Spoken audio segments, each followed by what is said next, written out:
Okay, well, welcome everyone. We have people online and people in person. I'm really excited to get to talk with you guys. My name is Dr. Philip Blue. I am on faculty at the Wright Graduate University, who is hosting today's event, today's Idea Cafe. And at the Wright Graduate University, we offer masters and doctorates in transformational leadership and coaching. Now, my PhD is in cognitive neuroscience, and it's in China. So some of you may be wondering why I'm in Chicago doing work on transformational leadership and coaching. And the simple answer is because it's the coolest possible degree one could do with your time. It's so cool that I'm doing my postdoc on faculty at Wright Graduate University, and at the same time, I'm doing a second master's and hopefully a second doctorate because I like the coursework so much. So I'm openly biased towards Wright Graduate University being amazing and loving it, and that's just kind of the way it is. But yeah, so that's kind of a little bit of my background. But I come at today's talk with a more of a philosophical, social, psychological lens. And the talk really starts with Heidegger.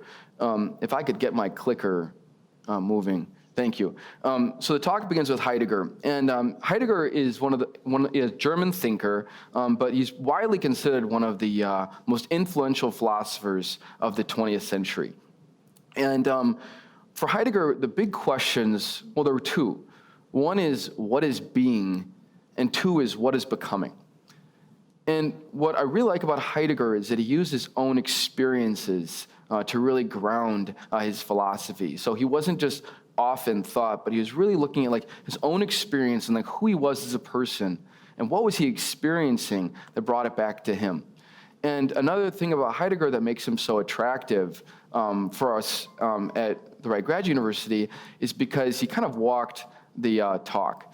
In other words, a lot of the thinking that he was doing, he was applying to his own life. He actually hated cities too, so it was harder for him to apply in places with a lot of people. But that's irrelevant for today's conversation. For Heidegger, one of the important things was that as human beings, we are in a state of thrownness.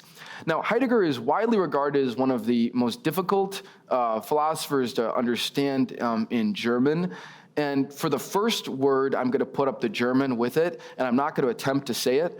But I just wanted to highlight that all of this is translated to English, and so that we're dealing with translations here of a beautiful mind. So I'm going to do my best to work with what I've got in English.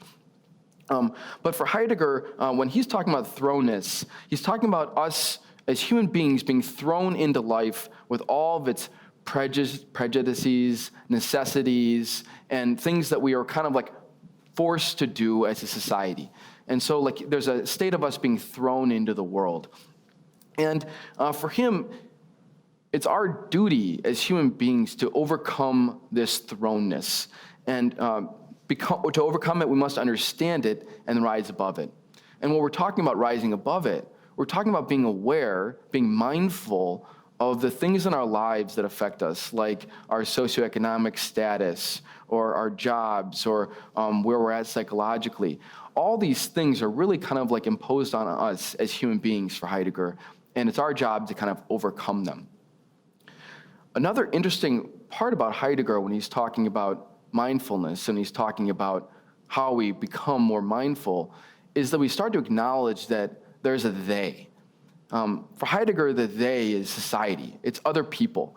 Oftentimes when we're in our lives, so much of our decision-making, and we'll talk about this later in the talk, is affected by other people and their views of us and on their rules that they put out for us in our lives that we don't even know about. And Heidegger really calls on us to be courageous and to take on the they and become the me, and become the authentic me that really is. But instead, where we find ourselves often is in fallenness. And I'm going to stop putting up the German words because I don't know if that'll serve us as much today. But when we succumb to the they, what we're doing is we're existing inauthentically by falling away from our deeper destinies, mostly by doing what the they say.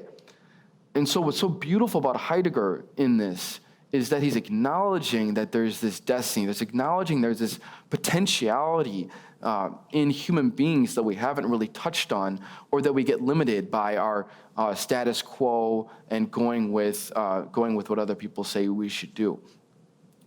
And this really touches on an important thread that we touch on in Wright Grad University, which is going to the human potential movement. So we're moving from existentialism to human potential movement.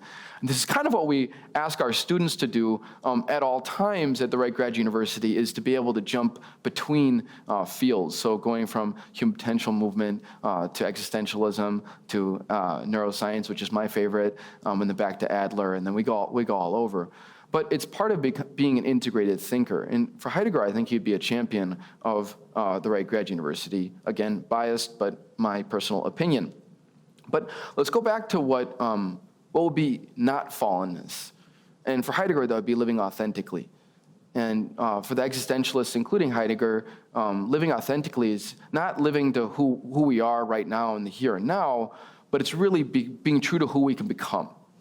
And this is really, I think, one of the most beautiful parts or aspects of existential philosophy, is really looking at, who can we become? What is our potential? And where are we limiting ourselves as human beings?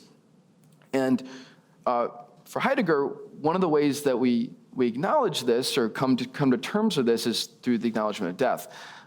In one of the fun videos on Heidegger, he's referred to as kind of saying, go to the graveyard to really get a feel for life, or we should live in graveyards more, be in graveyards more.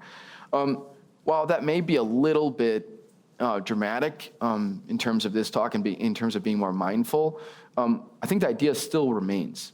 And the idea is that it's really about being courageous and looking at we have a limited time on earth, and being willing to acknowledge that this is what we're dealing with in the world, is a timely, temporal being.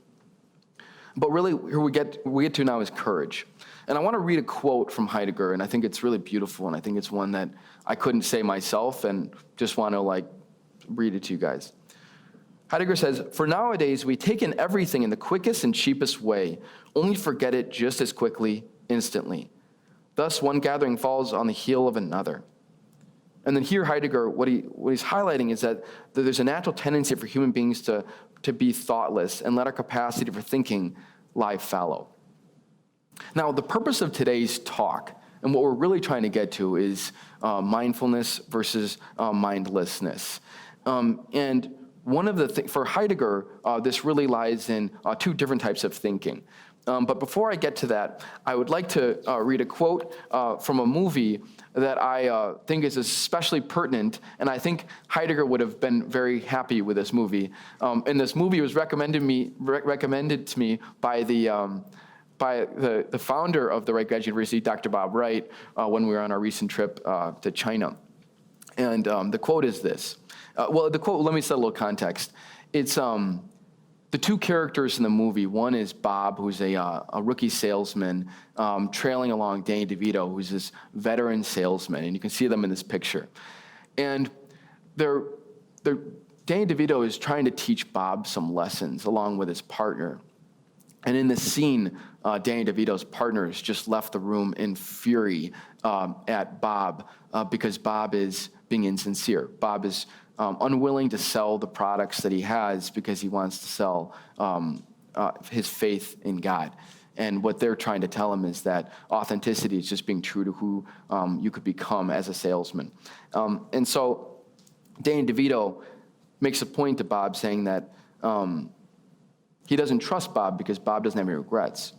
And it's not because Bob hasn't done anything he doesn't regret. It's that Bob doesn't realize that there are so many things in his life that he should have regretted. And this is what Danny DeVito says to him. "It's when you discover them, the regrets, when you see the folly in something you've done, and you wish you had it to do over, but you know you can't because it's too late. So you pick that thing up and you carry it with you to remind you that life goes on. The world will spin without you. You really don't matter in the end. Then you will attain character, because honesty will reach out from inside and tattoo itself all across your face. Until that day, however, you cannot expect to go beyond a certain point." Now, I include this quote because it really struck me when I was reading Heidegger that I think that this acknowledgement that Danny DeVito is saying about this, it's pretty existential in saying that, like, we have a short time on earth, but really, like, it's our duty to be, like, true to who we can become. And Bob wasn't doing that in the movie. It's also a really comical movie, but I'm not going to go there. But for Heidegger, what he would have said to Bob is that there are two ways of thinking. There's calculative thinking, which is goal-oriented thinking. It's strategic. It's when we're making a plan. We're trying to do something. And it's really a lot of the thinking that we engage in almost all the time, basically. And then there's meditative thinking. And the meditative thinking is where I'm going to tie it to mindfulness, but I'd like you just to stick with me for a minute, because I think it's important to set the context of where we're going today with mindfulness, because there's so much out there on mindfulness and on mindlessness that I want to set a context here. For meditative thinking, what Heidegger says that it's a releasement towards things and openness to the mystery through persistent, courageous thinking. And this is what I think is the beauty of Heidegger, is the courage. And this brings in another philosopher, and another philosopher that I happen to my favorite philosopher, Paul Tillich. He's also a theologian, and he's another thinker that we study at the Wright Graduate University. Paul Tillich wrote a book on the courage to be. And in this book, he looks at faith from an existential perspective, which is a very rare thing. I mean, before him, you have Kierkegaard, but really you don't have too many people doing this. But looking at, like, the most dynamic thing in our lives, like faith, and looking at it from an existential perspective, and having the courage to doubt, and actually defining faith in doubt, as opposed to defining faith in knowing. And I think that that's what we're facing here with Heidegger. In fact, in the conversation between Bob and Danny DeVito in The Big Kahuna, before they talk about character and honesty, what Danny DeVito says to him is that when you because Bob in his conversations, his sales calls, he was trying to bring faith into all of his calls. And Danny DeVito was challenging him, because he was saying, once you put your hands on a conversation and start directing it, then all you're doing is you're being a marketing rep. In other words, what Danny DeVito and Heidegger and Tillich are doing is they're calling us to the mystery of the here and now. And they're calling us to be open to be courageous to the uncertainty of the here and now, the novelty, the newness of each moment, and for us to be willing to look at that and be willing to go into the fear of the unknown. And therein lies the key to understanding the context for today's talk. As I transition to the next part of the talk, I want to leave us with one more quote from Heidegger, because it's eerie in how well he predicted where we're at right now. Heidegger says, we need to train ourselves in the ability to think meditatively, to confront reality and thus ourselves in a meditative way. The cost is to become a defenseless and perplexed victim at the mercy of the irresistible, superior power of technology. And this is, for me, is really stunning, just because in my own life, I've noticed, like, how often I, like, go from, like, when I'm scared, like at night, the time I'm most scared in the day is probably at night before I go to bed. All of my thinking comes up, all my thinking from the day comes up, and then my fears for the next day come up. And that's when I find myself in technology, watching YouTube or surfing the internet, or doing all these mindless things to get away. And during a coaching session with one of my coachees, she brought up to me one of the dangers of modern technology. And she happens to be someone who works at one of the larger technological companies in the world. And she said that, like, a lot of times it's these companies' jobs to compete with things like sacred things like sleep. And that's what I want to bring up right now. The need for meditative thinking. What we find is, and these stats are from the recent Deloitte survey. They do a digital media trend survey. It's their 12th edition, but they do several editions. And in this one, it's pretty scary what we find. We find that average Americans right now, in a week, the average Americans will watch 38 hours of video content. Now, that's close to a full-time job. And we're talking, there are some people that don't watch video content. So we're talking, people watch more than a full-time job's worth of video content. And what's even crazier with millennials now is that over 40% of millennials binge watch TV. But what's the craziest one for me is that on average, in one sitting, you'll have 7 episodes or 6 hours of watching in these binge TV episodes. So like what we're seeing right now is this total shift towards mindlessness and a shift away from mindfulness. And in preparation for this talk, I had to be mindful, which I wasn't totally pumped about. And it was really hard for me to sleep last night because I was being mindful. I wasn't going to my device. I wasn't going to my computer. That's not true. I did a little bit, but not all the time. But just sitting in the mindfulness and sitting in the fear for this talk was really upsetting, and it made it really hard to sleep. But it was beautiful. I felt more pure, and I woke up feeling better, although I had several hours less sleep than I normally do, but because of that. And the last one is one that my coach, she had brought up to me, and then I looked up and I confirmed it, but that the CEO of Netflix, Reed Hastings, said in a big thing, he was actually pretty proud of it, but that their competition, Netflix's competition, is not other people, but it's actually sleep itself. And these things are really disturbing to me because really what we're dealing with is mindlessness at a global level. And it's a battle for us each day to be mindful. Now, I'm going to turn to a woman who's a little less serious, a little less philosophical, and a little more pragmatic. And it's going to be Dr. Ellen Langer from Harvard. And she's famously known as saying, when you're not there to know you're not there. And that's a perfect description of Dr. Langer. She's actually, one of our students is friends with her, invited her to the talk, but she was too busy to sign on today. But it's just an honor to know that she was actually considering watching today. But from here on out, a lot of the research is based on her research, and I'm really thankful to what she's done in her videos. And we watch a lot of her work. She has some great videos, too, at the graduate school. But Dr. Langer basically says, she first off defines mindlessness for us, and it's an inactive state of mind characterized by reliance on distinctions, categories, and categories drawn in the past. Essentially what she's saying is that when we're mindless, we're using a heuristic or a pattern or something that worked for us in the past in the current time, and it may not work. It may work, but it may not work. And that's really the key distinction, is that it was from the past and we're using it in the present. And one of the interesting things about Dr. Langer is that she's pretty direct. And she says that we're basically mindless all the time.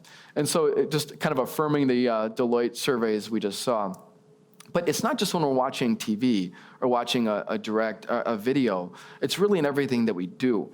And she kind of illustrates this with anti-lock brakes. And when she says it, she says, like, anyone over the age of 40 who studied how to drive a car, what they studied was, like, when you hit ice, what do you do?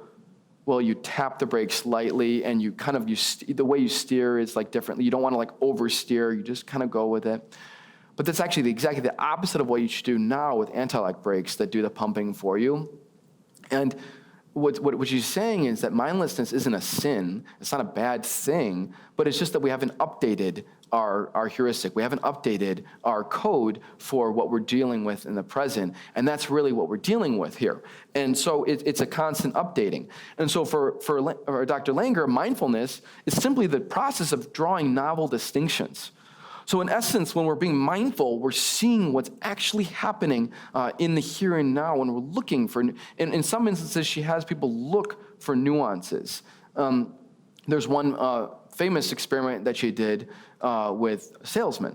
And she had, and I'm bringing this one up because we've got Bob and Danny DeVito in the previous Heidegger reference, but she has two groups of salespeople go out and sell magazines door to door. And what she does is she has one group go out and memorize a script, and then they go out and they sell. And then she has another group go out and sell and memorize a script and go out and sell. But in the second group, she asks them, and each time that they go to make a sale, for them to look for little differences in their script and little differences in the interaction that only they could realize. and have them do that and then see how it goes. And what she found was that the people who looked for the nuanced differences, not only did they enjoy selling magazines more, they actually sold more magazines. And what's interesting to today's talk a little bit is that they were voted as more charismatic. And for Dr. Langer, this willingness to be in the unknown and seek novelty is really the essence of charisma. And that's an interesting thing for today and where we're going. Another couple things I want to highlight about mindfulness is that when we're looking for the nuances, we're looking for the differences, this is what Langer calls engagement. Now, when we're talking about engagement also relates back to a thing we called Wright integrative. At the Wright Graduate School, we have a lot of different theories that Drs. Bob and Judith Wright have created for the students to understand and have an understanding of things. And engagement is one of the key variables in STEP on our thing called the evaluating model. And in evaluating, what we're talking about is we've mapped out a process for human transformation. And this is in Dr. Judith's Wright Transformed, and Dr. Judith and Dr. Bob's Wright Transformed. But what's interesting in mindfulness is this is where we also find fun and humor. So when we're looking at the nuances, we're looking at the differences, this is where we find humor and noticing the distinctions in the moment. One of my favorite movies, I'm calling on a lot of movies today because I think it's pertinent. One of my favorite movies is Guardians of the Galaxy Volume 2. Volume 1 does not compare to Volume 2. But Volume 2 is really solid. And in this movie, what's so good about this movie is that there's enough characters that have different perspectives on things that when someone does something ridiculous, and there's a group of people that follow along with the ridiculousness, but there's always one or two characters when the camera pans to them and they're what's going on? And then you always identify with the last person who's what's going on? And therein lies the humor, because it draws the distinction, the novelty of the moment. And you're like, wait, hold on a second, this makes no sense, what's going on? Another famous show, The Office, also does this. They'll have the camera zoom in on Jim, and he looks at you like, what just happened? Because it's really helping you acknowledge the ridiculousness of of the here and now. And if we're mindless, we're not going to see it. And so it's really calling us to be more mindful. So if you want to be mindful, watch Guardians of the Galaxy Volume 2. That's part of our next step action plans for people who watch this video. But what we're getting is novelty is uncertainty. And we're affected by the things we do not see. Now, one of the things I want to touch on is Dr. Langer did a ton of research. We're talking starting in the 80s on mindfulness and on the benefits of mindfulness. And there's some wonderful work. I went back even in the 80s and 90s. A lot of times in social psychology, the work in the 80s and 90s doesn't pertain to the new ones, especially in neuroscience, which is my field. If you're just quoting papers from 2005, 2006, you're way behind, unless they're classic seminal papers. But with Dr. Langer, I think her work is so pertinent, it's timeless, and it's really great. And I actually think that it's been overlooked in certain ways, the earlier work. But in her talk, she brings together a lot of these results. And I want to just highlight some of the things that she brought up in one of her talks. Mindfulness, just what does mindfulness do? Well, it decreases burnout, accidents, we're talking about physical accidents, prejudice, which is incredible. I can't believe it does that. It decreases stress, alcoholism, ADHD, and pain. And pain's a really important one because a lot of people in today's society are not only dealing with physical pain, but also mental pain. And we're seeing this, Adam Silver, the commissioner of the NBA, there's an article yesterday in ESPN, and he's talking about the pain that a lot of the young rookies are in. And we see the NBA players as being at the top of the world, and he's talking about the increased level of pain that they're dealing with. And we're seeing this in high-level high schools all around. We're seeing this as a big deal. And a lot of it, Langer says, and she says this off the record, but I'm going to put her on the record for this one, but she says that mindlessness is the source of all suffering. And then in her slide, she says, is the probable source, or is the source of most suffering, but she means all suffering, which I'm really proud of her going out there and saying that, because a lot of academics aren't willing to actually say what they really say, and she did. But really, mindlessness is the source of that. And we see that in our work here at the graduate school with a thing called mistaken beliefs. And mistaken beliefs are ways that we view ourselves or the world that don't really adhere to reality. And oftentimes in coaching, this is what we're dealing with people, is we're helping others deal with their mistaken beliefs while we're dealing with them ourselves. And when we find the mistaken belief, that's when we can start making the transformations and the changes. Now, I'd like to go to what Langer says would be to be there. And we have a slide here, but actually, I'm not going to go there yet. No, I'll go there. Okay, I was going to go somewhere else, but I'll stick with this one. So this is, I was talking with a colleague about this talk and about like, what can we really, what's the main point? How can I get this point across to everyone that it's so important to have mindfulness? And what he mentioned was the chambermaids study. Now, a lot of us here have like studied Dr. Langer's work, and we know it. And he says the chambermaid study, I know it right away. First off, a lot of people don't even know what chambermaids are. Chambermaids are maids, but that's the way Dr. Langer refers to them as chambermaids. But it's people who are maids at hotels or maids for the people, making the rooms, whatever. But here in this experiment, Dr. Langer had two groups of maids. One group of maids, she said, just go about your daily business, do your maid duties, and then report back to me, and then we'll check in. And then another group of maids, she told them to see their work as exercise. Now, this is like really stunning like results, because what ended up happening was the maids did the same work. They didn't change their work from before, and the maids themselves were doing the same work like together. But she really had them focus on, like, when you're making the bed, like, it's like the same kind of motions you would do at the gym. Or when, like, you're fluffing the pillow, imagine it being like a machine where you're working the machine. Or you're walking down the hallway, you're getting your steps in. Really focusing on, like, how are we gonna use, like, this work to push us forward in our exercise. And what she found after the experiment was that in the first group, the control group that just had their days normally, as expected, there was no changes on anything psychological or physiological. But the stunning findings happen in the second group of maids, where we find that their body mass index decreased, they lost weight, and their blood pressure went down. And so we're seeing it's this incredible like power, not only of like how I'm seeing what I'm doing, but the way I'm seeing what I'm doing. There's a classic example of like when you see this old carpenter making bricks, and someone's like, oh, how do you like being a brick maker? And he's like, oh, I'm not a brick maker, I'm building a cathedral. Like it's a way of changing our mind about things. But in this, we really see like an important aspect of Dr. Langer's work. And what my colleague really thinks is like the essence of Langer's work. And it's empowering us to change our lives and to change the way we view the world so that we can change our world. And that's really like one of the most beautiful things that I'd like to highlight about her. Before I go on to, I'm gonna go on to one more thing about Langer because I think it's worth going on to. In 2006, it published in 2006, but probably 2004 or 2005. Dr. Langer worked with Shelley Carson on an experiment on self-acceptance, and what they wanted to do was look at like how our mindfulness could affect our self-acceptance.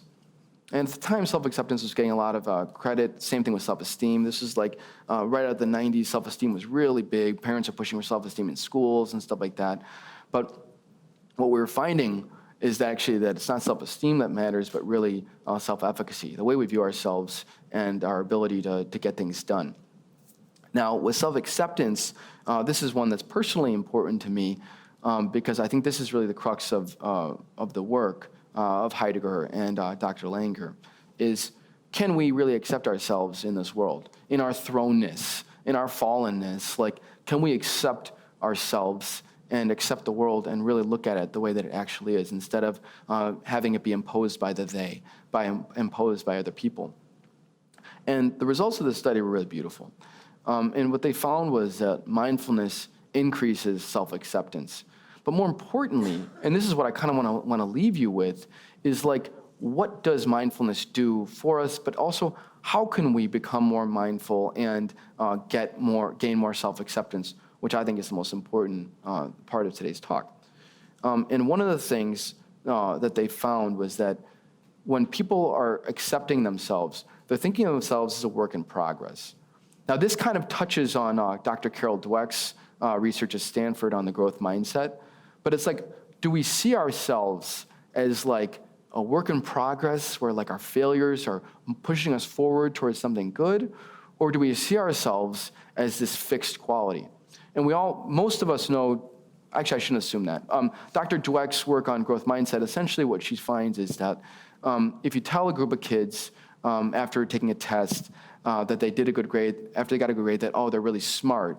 You tell another group of kids who got the same grade, oh, they worked really hard, and you applaud their effort. And the next time they take the test, the effort group is going to do better on the test.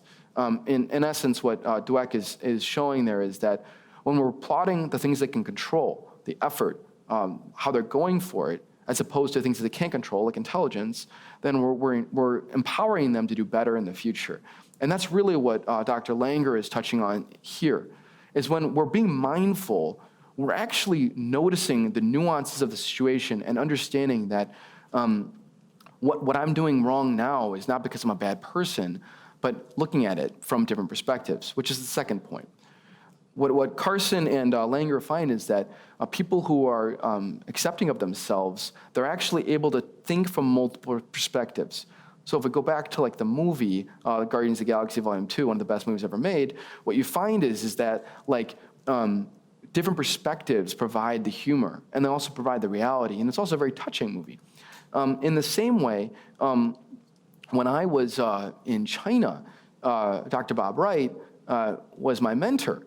And I look back on the self-acceptance tools, and I realized that his coaching and mentoring of me was basically employing a lot of these tools on steroids. And then he added in his own mix, and then Dr. Wright also has his own developmental model, so he's mapping my developmental model as we're going. So it's beyond the scope of this conversation, but I'd like to use a couple of his examples to really ground what I'm saying here, because these are really easy terms to understand, but to really get and use, it's a little different.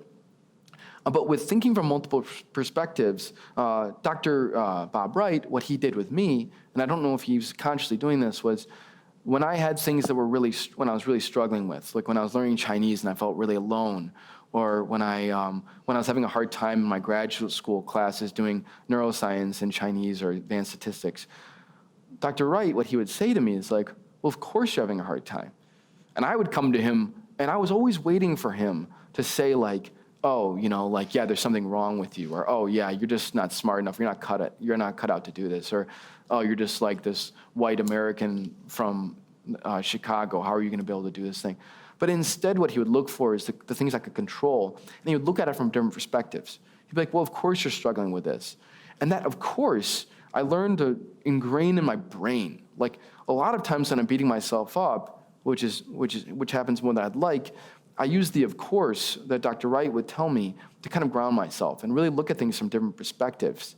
Because Dr. Langer says, and Dr. Carson as well, in their article, they say that if you're really being introspective and if you're really being mindful, then it's going to be hard to beat yourself up. In other words, like when we're really being mindful, we're going to be able to understand ourselves from different perspectives and accept ourselves. And this is really important. Another aspect of it is that considering alternative understandings of problematic understandings of ourself. And so, again, looking at things from multiple perspectives. And Dr. Langer also says we could keep a catalog of the joyful things in our life. Now, I've tried to do that as well. I figure, like, for the talk, like, if I'm going to say we should do it, like, I should also do it myself. And one of the things I noticed doing this joy catalog before I go to bed, just writing down 3 things that I'm, like, really happy about from the day, is that the things that make me most happy are, like, the very simple things that happen a lot. Like, oh, this colleague smiled at me today. Like, I love her smile.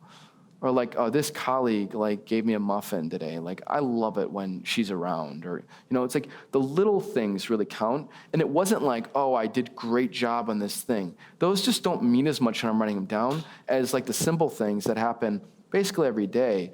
Those are the things that really matter to me because it's looking at them from different perspectives makes them way more meaningful. And it increases my joy way more.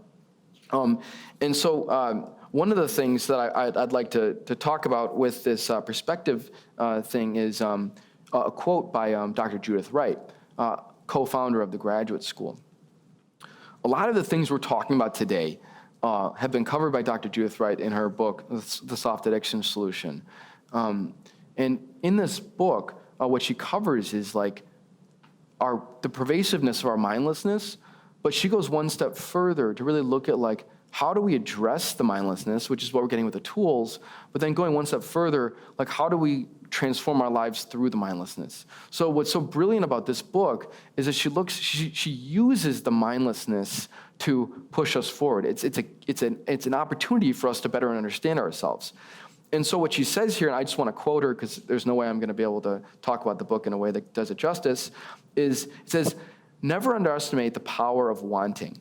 Now, what I want to say here is wanting in this book, we're distinguishing wanting from another thing called a spiritual hunger or a yearning, where Dr. Wright, with wanting, we're talking about more like calculative thinking or more like what we're talking about with the mindlessness. It's like, I want to go watch TV, I want to go have a cookie, I want to do these things. Yeah, I want to do them, but what do I really want? And the really want is like a yearning or spiritual hunger, what we're looking for in this book. And she's distinguishing this. And so you kind of have to understand that in this quote. So she says, never underestimate the power of wanting. Our wants may be superficial, but they drive us powerfully. Think back to the Heidegger quote. Why? Because they help us escape our deeper hungers. Precisely because our hungers are so deep, we shy away from the abyss, not knowing that true happiness waits for us in the descent. And this is the whole, if I could just do the talk in one word, I would just use this quote from Dr. Wright. Because really what we're talking about is mindfulness is scary. Like, to be mindful, we have to be willing to be courageous and go into the unknown. To go into like when our fear of being alone at night. To go into our fear of like going out and not being with a bunch of people. Or going out and actually being with people. But the mindfulness is going to cause us to look at the things in different ways, and it's going to be scary. And for us to really orient to that, we have a lot of steps to do that here at the graduate school, that we with like getting to the yearning, what is the actual underlying hunger, and then the visioning. And those are beyond the scope of today's talk. But what I really want to touch on today is the importance of what Heidegger was touching on with meditative thinking and the courage that it takes to really do it. And I want to just kind of like leave you with like a reference to one of my favorite athletes, and it's Michael Jordan. And as I was researching for this talk, what I realized that like Michael Jordan was mindful when he played basketball. He was very mindful. Like a lot of guys, like when you watch them play, like you see like they're doing their thing, but they're in a routine. And they're doing things and it just doesn't, like the day in, day out.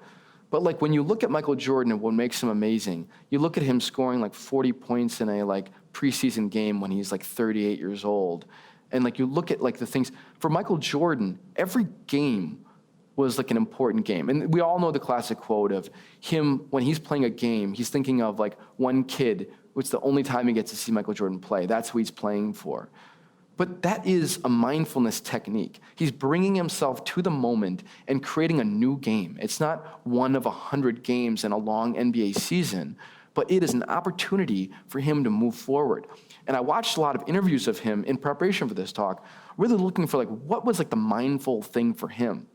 And for Michael Jordan, it was not about avoiding losing. I mean, we're talking about a guy who's on top of the world. Everyone wants to take him down, except for the fans. Even fans of opposing teams like Michael Jordan, which is bizarre, but I love him too. But we're talking about everyone wants to take him down. He's the alpha dog for such a long period of time. You have the Pistons in the 90s who really beat him up. But someone who was clawing, not to like avoid losing, but to see how far he could go in basketball. And he always said he would retire when he was done with his challenges in basketball. And when people asked him like what he liked about basketball, he liked the competition. And they're like, oh, what kind of competition? And he wouldn't mention like the wins they would get. He would mention the people, the greats, like Larry Bird, Magic Johnson. He loved competing against like the people like that because they could push him to closer to his pinnacle, closer to his peak. And for him, it was this love affair with basketball. And I think that like what we're doing in our lives is creating a love affair with everything we do in the here and now. How can every day be like a basketball game? How can every day, every moment be like that? And from Heidegger to Danny DeVito to Michael Jordan to Ellen Langer, what we're seeing is that it's courage and it's willingness to step into the unknown. So that is my talk today on mindfulness and mindlessness. I want to thank you. This is the self-acceptance slide. And I forgot to go through my slides. But that's because I was being mindless. I was actually being kind of mindful. Because I was really into it, and I'm focusing on the camera and like imagining just so many wonderful beings like out there that I forgot about my slides. So in essence, I was being mindless while I was being mindful, if you will, but learning as I'm going.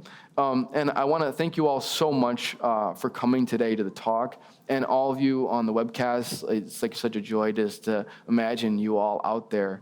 And I just want to thank the Wright Graduate University. And also I want to again thank Drs. Bob and Judith Wright for giving me the opportunity to be on faculty here at WGU. I can't imagine a better place to work. It's like a dream job. So thank you all so much, and may you have a very mindful day and have the courage to go into the unknown and accept the uncertainty and the novelty of each moment. Thank you.